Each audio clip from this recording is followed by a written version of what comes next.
In 1987, when I was doing Applecroft, playing the Hammersmith Odeon and doing all the heavy metal, 2 years earlier, me, my brother, and my mother and father, my father bought a pub in the North English countryside, middle of nowhere, which was great, and we moved up to there. So literally, for the whole of the period that I was in Applecroft, I was actually literally commuting into Newcastle. Like 70 miles really to do. Even when I recorded the Future Warriors album, the first album, I was staying at me nana and my granddad's for 2 weeks.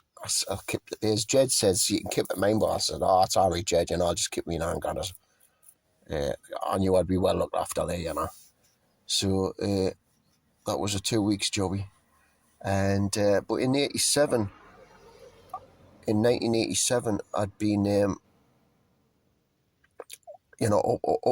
up in this small country village, and the vicar's son, a lad who was just a year older than me, Duncan, was like a lot of vicars' sons and daughters tend to go a bit goth, or they did, and it was all so, Duncan was this sort of very cool, well-dressed sort of goth guy, with the big black hair, crimped big black hair. So it was very shy and very quiet, and kind of, I would have to, I would have to persuade him for 2 hours in his house to come down to me, the pub on a Friday or Saturday night, so because we'd all be, partying, having a drink and that. Me, my brother, and a few of the other lads, so. But what he did have, Duncan, was he was a guitar player and a bit on the keyboard, and he had a multi-track recorder. So he'd done recordings. He'd done this band thing with a couple of friends a year or two earlier.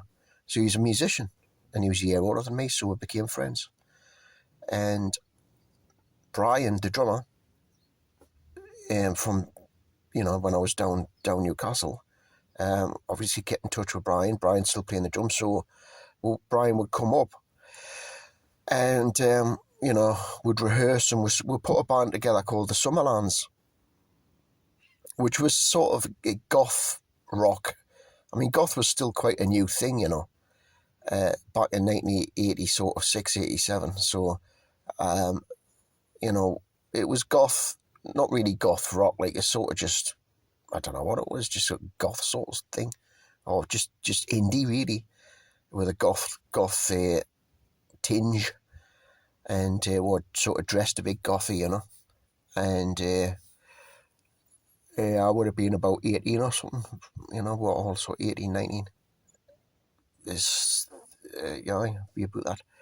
And we've done some demo tapes, and the demo tapes are sounding good, and I was singing for the first time, full on, and I was still doing Applecroft. So all that was going on, and so when I left Applecroft, like in 1989, you got to remember this is a time when there was no internet, there was no mobile phones. It was still football and music and the television. People would still go out to the pubs, the workmen's clubs, the nightclubs, discos,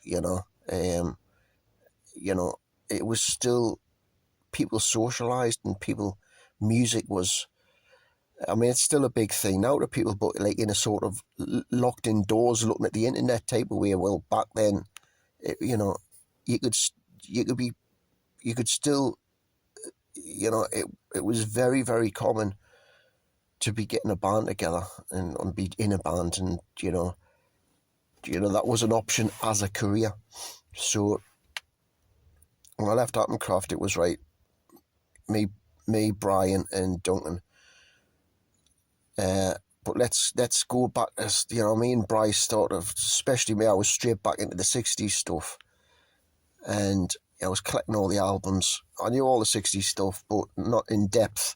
So if, I say the King's Village Green Preservation Society, I didn't know that album existed. you know, there's the Who stuff, you know, Quadrophenia, double album, you know, all this, there's such, and it was just, wow, you know.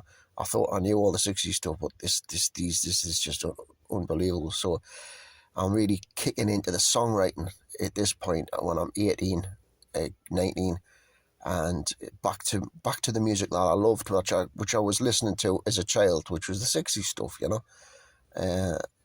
You know, as I, you know, well, I'm like 9, 10 years old, I started buying singles records, 45 records, and I was buying what I was into at the time, what was coming out, which was all your sort of punk and new wave. So, you know, my first single I bought was Jimmy Jimmy by the Undertones.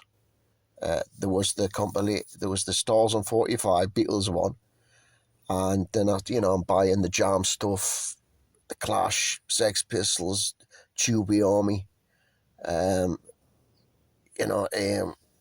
Angelic Upstarts, the Dickies, the Ruts, all that's the Damned, all that sort of stuff, Extra Specs, and all of this stuff. And then I got into Rush and Led Zeppelin. It was all the rock stuff. So then, but I'm 90 now, and I'm full on back into we were all back into the 60s. We'd all grown out the sort of heavy rock, heavy metal thing. It was back. I think it sort of becomes. I think it's like it certainly was for a long time. Whereas in your youth,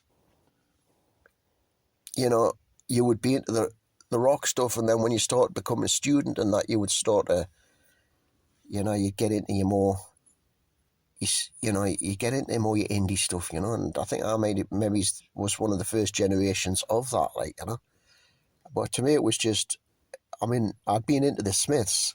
I was listening to the Smiths when I was on Attencraft, and Stone Roses came after. I was late to the Stone Roses, they'd been gone since '87, but it wasn't until 1990 when I started getting discovered the Stone Roses, but so it's 1990. I'm at art college for a couple of years, and I meet Johnny Graham. Johnny was a bass player, although he made it. He says, I'm not really very good, and I thought he was okay, and I thought he'd get good, he'd get good, and so at this point, the goth sort of look's gone, and basically when you're younger, when I look at pictures, say, of the Shapes of 1990, 91, 92, none of us stood around talking about how we're all going to dress. You just all looked and dressed in a similar sort of way. When it wasn't discussed, it was just, that's how it looked like. It was the sort of fashions at the time. So the Shapes kind of looked, with our long hair, flared trousers, and any sort of bright sort of hippie-ish t-shirt and that, with a bit of necklaces and stuff. It was all very. When I looked the other day, and I thought, it's actually very early 1990s, the way the band The Shapes looked, that were formed, that me and Brian put together with Duncan and Johnny, 1990 to 1992, 2-year period. And I was reminded of, say, a band called The Wonder Stuff, and even Happy Mondays. In look, at that time, you only had long hair if you were into the heavy metal. And I was reminded that, looking back at the photographs, that in the early 90s you could have long hair and you could be into your acid, your raves, and then your indie stuff as well. And I'd done what a lot of probably lads with long hair did in 1992. I wasn't looking at anybody else. It's just what's in the air, And I just got my hair cut off. I got the hair cut off. I went into a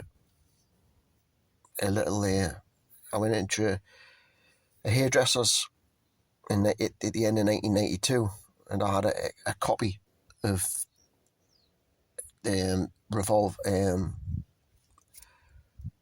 Rubber Soul Beatles, and I had a copy of that, and I walked in with my long hair, and there was two young lasses, like hairdressers lasses.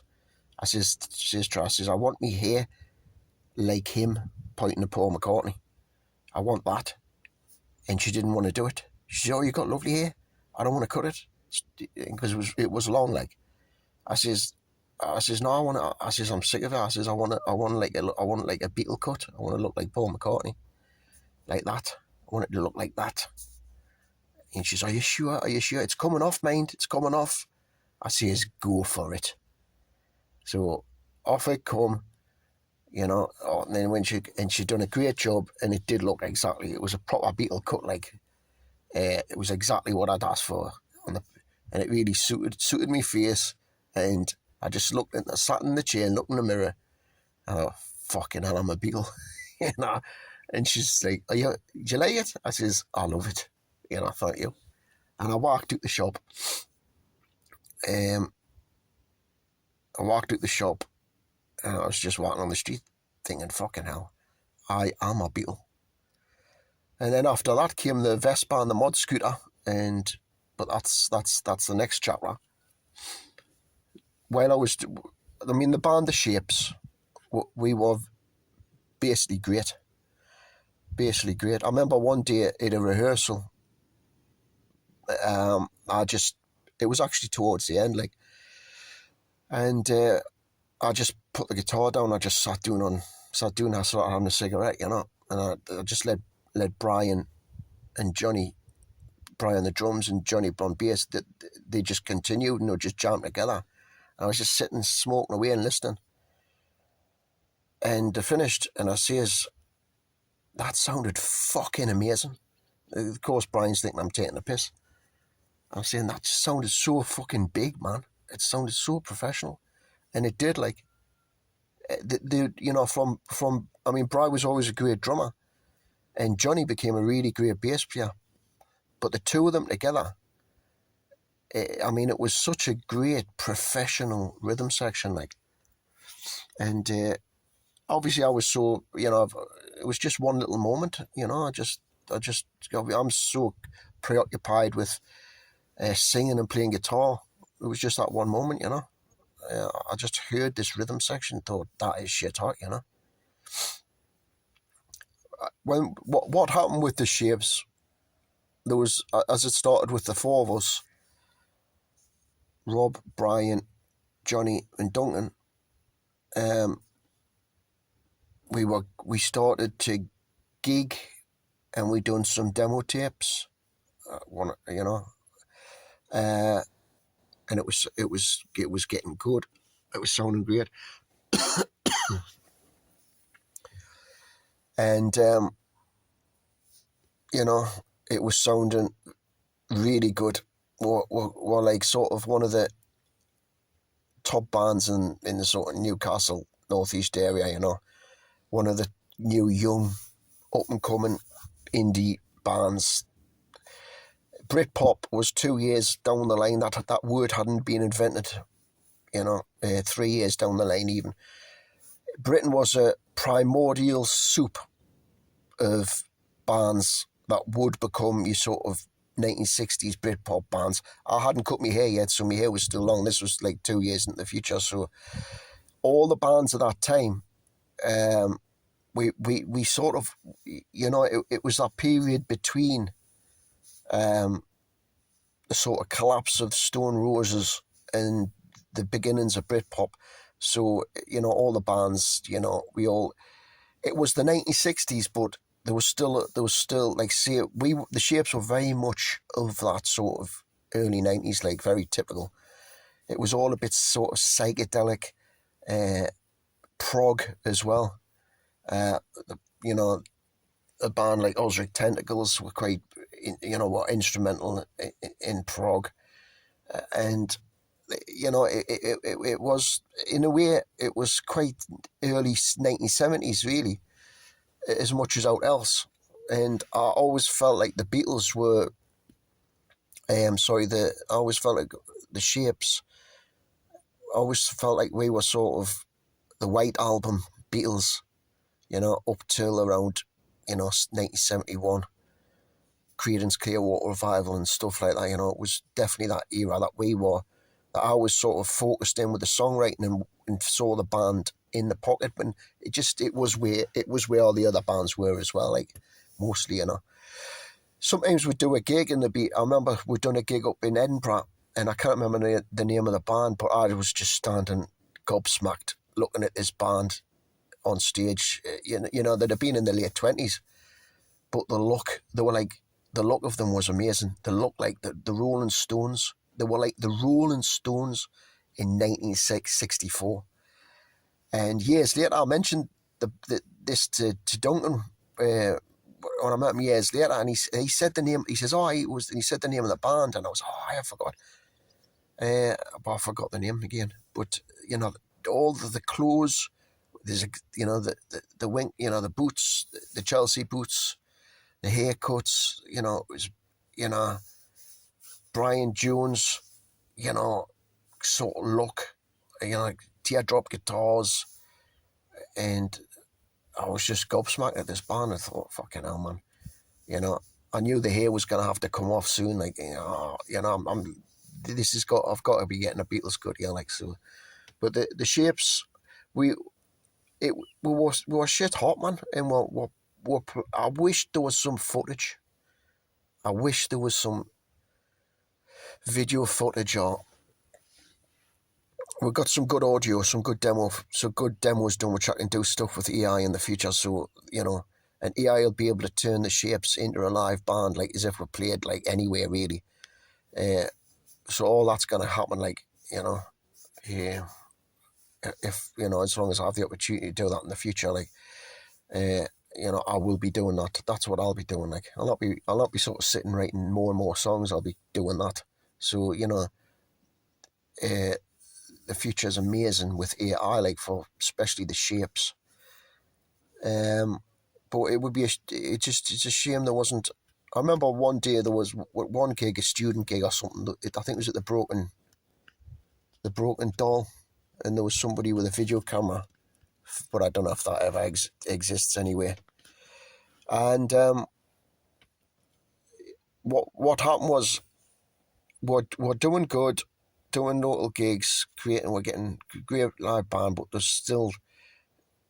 was a feeling of, well, where's the band management, where's the record labels, and so I literally, what I thought I'll do is I'm going to have to go and get in touch with Eric Cook, who was the manager, who had been the manager of Attencroft and Venom. And I knew Eric had an office at different others. I saw a lot happened. Actually, what had happened was I went and done a sort of a session. It turned out to be a guitar playing music session, right, for a Venom album. Now I don't know if my guitar was left on the album, but or if it was just replaced. But that was the deal, that I would do a guitar music recording session for Venom, with who Tony Dolan was now singing with. This is like 1990. If I would do that, but then I would be able to use the sort of backline of amps and rehearsal space where Attencroft used to rehearse, actually, and with the sound guy, who I had on tour, and he would produce the album. He would produce the demo. So that's exactly what happened, and so I done that. That was a favour for a favour. I remember Tony Bray, Abaddon, pulled us to one side, and after I'd done this recording session, pulled us into a room, and he says, "Right, Rob," he says, "just put your signature on this." I says, "Oh, what's this like?" He said, "Oh, it's just note, it's just bloody, bloody, bloody, blah." And of course I did, like, so what the fuck was that bullshit all about as usual, you know. You know, I think they like to think they're all fucking gangsters myself, like, you know, far from it. But anyway, that was the deal. I done that for them, they had done that for me, and even at the end of the day, what I pay Eric for this fucking, I didn't get for note, but I was just so, when I went to see Eric, right, he said, fucking hell, you must be desperate to come and see me, Rob. I just laughed, you know. I mean, I was, you know, because there's just, where was the management companies, where was the small labels, you know, they were fucking, you know, it was already, the music industry was already, you know, on its way out. And I've said it before, you know, in the early 90s, CDs coming in, and small labels closing. And I think by that time, even Eric he wasn't even managing big bands. I think he was just doing smaller stuff like, you know, weddings, bands for weddings, and just general sort of entertainment agency stuff, you know, which is fair enough. You got to make a living, like. But so truck's gone past. So I'll give it 5 seconds here. Is he gonna? What's it?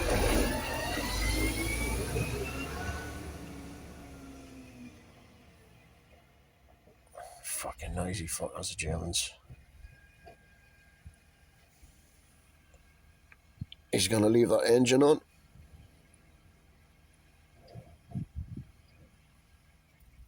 No, it's off. Where was I before I was rudely interrupted? So obviously all that lot's still doing all the heavy metal stuff, and to me that was like, you know, that was decades earlier, you know.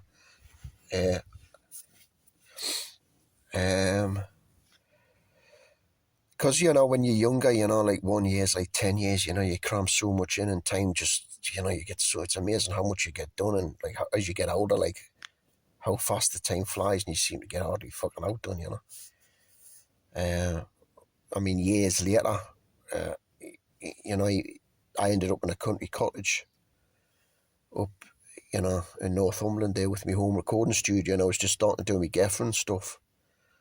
And this was like the year 2000 or something. I was 31 years old, and I was just so happy and relieved to be in this like cottage, this house, you know, because it was like, I thought to myself, fucking hell, what happened? You know, and I just thought back, it's like, you know, from the beginning of Appencraft and everything I'd done, it was a roller coaster ride of travelling and going to America and bands and all sorts of stuff, and student and universities and changing haircuts, you know. And I was like, fucking hell. I'd say I just landed in this cottage, you know. God, peace and quiet. It's amazing how much you can cram into 15 years, like it's ridiculous. And of course, as I was older, the next 15 years went went really fast, and it seemed like I already got fucking outdone, you know. Well, I did get stuff done. I remember, obviously, my creative mind's always on full, like, but you know, it's amazing like how fast the time goes. But anyway, you know, the metal and the metal rock stuff is still happening for those guys, and basically what happened out of that was ended up with a great live recording of the Shapes, and which is going to be so valuable with the AI, like, is that sort of rolls out. Be nice if some video footage surfaced, but I doubt it. Like, you know, basically, you know, the Shapes are just a little indie band with a massive sound who were professional and fantastic, who would have got onto the big stage and been a massive indie band, you know. I remember they sent a demo tape off to AMI. We sent some demo tapes off, I remember what we should have done is put a picture of us, the band, like on the front cover of the tape cassette, like, so they could have seen how young we were and cool looking we were with all the hair and very in vogue. I didn't do that. I think that's important, like, to know what you look like, But we got a letter back, saying we loved what you did. It seemed like this is one, guy sort of thought we were great, like, but I think he was sort of saying in the letter he just couldn't get, you just couldn't get through. But it was nearly, And I'm just thinking, fucking, well, that's as bad as fucking not interested at all, And there's a few people said, like, well, that's fucking amazing, like, that you got a letter back. Nobody ever gets a letter back, but that wasn't good enough, was it? And then, of course, like, a couple of years later, when I saw Supergrass, the band Supergrass, because obviously the Shapes had went through a 4-piece, and then Duncan left, and this other guy came in, Benny. Sorry, Benny, I can't remember your name. And that was your nickname. That was his nickname, Benny. And then he left. Then we're down to 3 of us.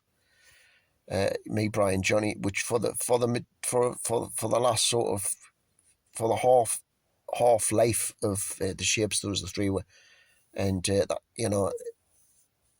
personally, it was best when it was the 4 with Duncan, like that was shit hot, like. But what shit hot is the 3-piece as well, like. Probably equally as shit hot, to tell you the truth, And that's what the demo went out as the 3-piece. So when I saw Supergrass 2 years later on the telly, I thought, the bastards, because it wouldn't be uncommon, right, for like a record label, with people that are now bands, friends and that, bands, who were in the club of these labels and these management agencies down London, and that it wouldn't be uncommon for them to sort of see another band say, right, we'll nick that image, we'll nick that sound. That's obviously what's happening. The kids, that's cool. And because I just thought Supergrass I just thought, fuck, that's us. That's the fucking Shapes from 2-3 years ago. It could be said. It could be said, I'm sure, like Brian and Johnny, would say, if we just kept it up, we could have been up there with the Britpop bands. But, it was Newcastle upon Tyne, and then the Britpop bands came from Newcastle upon Tyne because it was too far away. Back in the day, it was either London or London, and that was it, It had always been like that, except in the 60s when it was Liverpool, The 60s was a different time altogether. Anybody who would play 2 chords was getting rich and famous in the 60s. And it started to wane in the 70s, like that sort of easy rock starness, availability. And, it was the Manchester thing that happened, but so there was bands from Manchester and still Liverpool, like the Laws and that. Was still a lot of London bands, Pulp was sort of Sheffield or something. But yeah, the Britpop was just a big manufactured load of rubbish anyway, because, it was only about 30 bands anyway, there was plenty of bands, but there was only about 30 bands max, and even them, only about 20 that were, made famous, and everybody else, never done out, the whole thing was just, the Britpop thing was just a big hype, If the thing is, if the Shapes, right, is the 4-piece or the 3-piece at the end, if we had had the right management, and we had got lucky, got on a small label, which was getting to be a very rare thing, small labels. Was it Alan McGee with Oasis? I mean, Oasis got very, very lucky, You lead the luck, like, with the 4AD records, you know, and he was a talented manager, and he sort of kicked it all off, didn't he? That's what you need. And if the Shapes had had that, the potential, because of the songwriting and the, you know, and the musicianship, all young bands, right? When you get signed to a label, a proper management company, and what they do is they get you vocal tutors, arrangers. You know, it might just come in the form of the producer, you know, who, he's worked with a load of bands and musicians. He'll suggest stuff, you know. That's the most common thing. So that, you know, you would be writing songs where they say, well, yeah, it's not in your key for your voice, like, we need to get it into this key. Do it in this key, re-record the song now, and then do the vocal, and you'll hear it. And, you know, they're the professionals, experts. They've been doing it for years with loads of other bands. You do it, and you listen back, and fucking hell, that's good. All this stuff I've had to learn, you know, myself through trial and error, like, over the years. But that's why you get, like, a lot of young bands, you know, they might be great live, and they end up getting signed, but they need tutored, and they need, you know, the rough edges taken off, and they need that professional guidance to come up with the hit singles and stuff. And, you know, you have to be nearly there before you get signed. And the Shapes were nearly there, like, and I would have came up with the songs, and the songs would have went to the next level because of great production, help with, you know, vocal tutoring and stuff. And, you know, the potential, I've always thought the potential of the Shapes would have been like a new young Cream. You know, with me guitar playing, I could have been recognised as the new Eric Clapton. You know, stuff like that, because, you know, I remember watching Britpop, and they'd be going, oh, how, like, say, Ocean Colour Scene, what a great guitarist. And I'm thinking, fucking hell, you know. Jeez, you know, I mean, would have just wiped the floor of all of them, like, knee worries. I'm not taking out away. Definitely Oasis, you know, he wrote some great songs. Noel Gallagher, I wouldn't take out away from Oasis. I think Blur were great. I think they're a fantastic live band, like, great songs. And I think all of the Britpop stuff, even, you know, Supergrass and all of them, I think they all came up with great songs. Like, all I'm saying is my band would have been well up there.